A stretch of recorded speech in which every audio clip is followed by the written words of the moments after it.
ভয় পাই বলতে কি মানে উনি যে রাস্তা দিয়ে হাঁটবো ওই রাস্তা দিয়ে গেল আমার মনে হয় রাস্তার মাটি আমার মামলা করে দিবে, এত ভয় পাই। শুধু ভয় পাই বললে হবে না। আমি দেখেন এই যে বাসোসাজের প্রোগ্রাম যায় আমাদের, এটা তো আমাদের বাংলা চলচ্চিত্র শিল্পী সমিতিরই একটা অংশ, বাসোসাজের সাংবাদিকদের প্রোগ্রাম। এই প্রোগ্রামে আমি যাই না, সে যায়। এই যে আমাদের শিল্পী সমিতির প্রোগ্রাম এই পিকনিক কিছুদিন পরে, উনি যদি যায় বা আমি ইয়াতে খবর পাই, আমি ইয়াতেও যাব না। মানে আমার কথা হলো উনি যাক, ওনার জন্য আমার শুভকামনা, কিন্তু আমি যাব না। ডাহা মিথ্যা কথাগুলো বলতেছিল তখন পৃথিবীর কোনো মানুষকে আমি বুঝাইতে না পাইরা আমি অনেক কষ্টে আমি আল্লাহর কোরআনটা ধরে আমি বলেছি যে এই মহিলা যা বলতেছেন সব মিথ্যা, আমি পরিস্থিতির শিকার। পৃথিবী দ্বিখণ্ডিত হয়ে যেতে পারে কিন্তু আপনার সাথে আমি সংসার করব না, আপনার সাথে আমি সংসার করব না এবং আপনার সাথে আমি সংসার করব না। এই কথাটা যখন আমি তাকে স্পষ্ট জানিয়ে দিয়েছি তখন তিনি কী করছে, আমাকে ইউজ করছে। আমাকে ইউজ করে আমাকে মানুষের কাছে খারাপ বানিয়ে সে পুরো ভার্চুয়াল প্ল্যাটফর্মের জায়গাটা সে নিয়ে নিস। আমি বলবো, আমি শপথ করে চাই এই মহিলার মুখ আমি কোনোদিন দেখতে চাই না। কবি নজরুল সরকারি কলেজ থেকে ইন্টার কমপ্লিট করে আমি জগন্নাথ বিশ্ববিদ্যালয় থেকে অনার্স 4th ইয়ার পর্যন্ত ছিলাম, আমি পাশ করি নাই জগন্নাথ থেকে। জাগো এফএম এর অ্যাপ এখন পাওয়া যাচ্ছে অ্যাপ স্টোর এবং প্লে স্টোরে। আপনাকে শোনা যায় যে আপনি কিছু হলে কোরআন ছুঁয়ে শপথ করেন। হ্যাঁ, এই ব্যাপারটা জীবনে একবার আমি কোরআন শরীফ ধরেছিলাম যখন আমার নামে তিনি মিথ্যা মামলা করেন এবং ফেসবুক লাইভে এসে আমার নামে মানে ডাহা মিথ্যা কথাগুলো বলতেছিল। তখন পৃথিবীর কোনো মানুষকে আমি বুঝাইতে না পাইরা আমি অনেক কষ্টে আমি আল্লাহর কোরআনটা ধরে আমি বলেছি যে এই মহিলা যা বলতেছেন সব মিথ্যা, আমি পরিস্থিতির শিকার।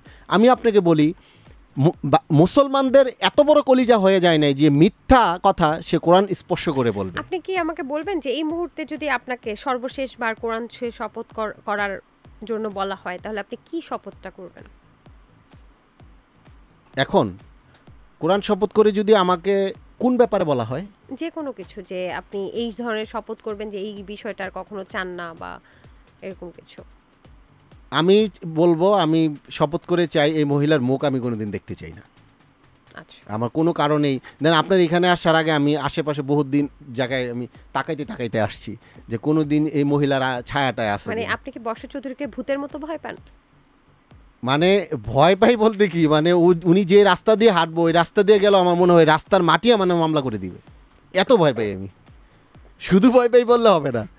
আমি দেখেন এই যে বাসোসাজের প্রোগ্রাম যায় আমাদের, এটা তো আমাদের বাংলা চলচ্চিত্র শিল্পী সমিতিরই একটা অংশ, বাসোসাজের সাংবাদিকদের প্রোগ্রাম। এই প্রোগ্রামে আমি যাই না, সে যায়। এই যে আমাদের শিল্পী সমিতির প্রোগ্রাম এই পিকনিক কিছুদিন পরে, উনি যদি যায় বা আমি ইয়াতে খবর পাই, আমি ইয়াতেও যাব না। মানে আমার কথা হলো উনি যাক, ওনার জন্য আমার শুভকামনা, কিন্তু আমি যাব না। আমি চাই এই মহিলা যেখানে থাকবে এর আশেপাশেও যেন আমি না থাকি। আচ্ছা, আমি এত ভয় পাই। আপনি কৌশিক আমজাদকে চেনেন? কৌশিক আমজাদকে চিনি না। আচ্ছা, এমনও শোনা গেছে যে উনি হচ্ছেন একজন ব্যান্ড দলের সদস্য, উনি কিবোর্ড প্লে করতেন। ওনার সাথেও বিয়ের একটা সম্পর্কের গুঞ্জন শোনা গেছে। এটা আমি টোটালি কিছু জানি না, এটা হতে পারে। হ্যাঁ, যেহেতু শুনেন গুঞ্জন আপনার সাথে তো আমার এটা কত সেকেন্ড থার্ড বা 4 হবে যে আমরা বসছি একসাথে। ও আচ্ছা, আপনাকে নিয়ে তো আমার হ্যাঁ কোনো গুঞ্জন উঠে নেই, তার মানে যেটা গুঞ্জনটা উঠছে এটা কিছুটা সত্য হইতে পারে।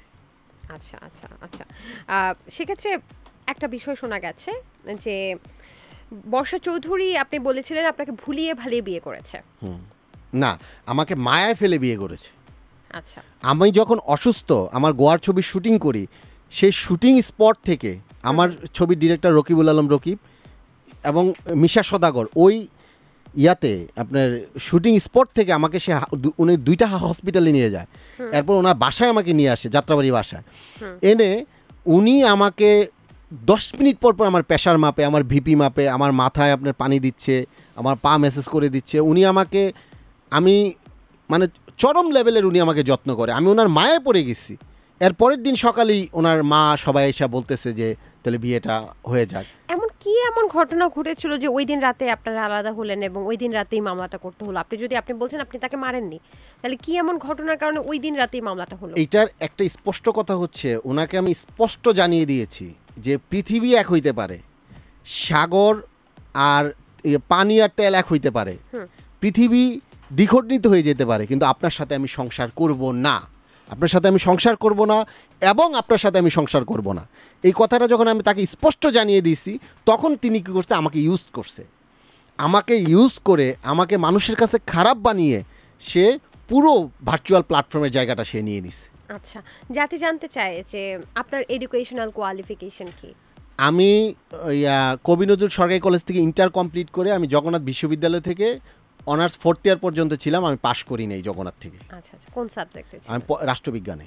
রাষ্ট্রবিজ্ঞান, খুব চমৎকার একটা সাবজেক্ট। জাগো এফএম এর অ্যাপ এখন পাওয়া যাচ্ছে অ্যাপ স্টোর এবং প্লে স্টোরে।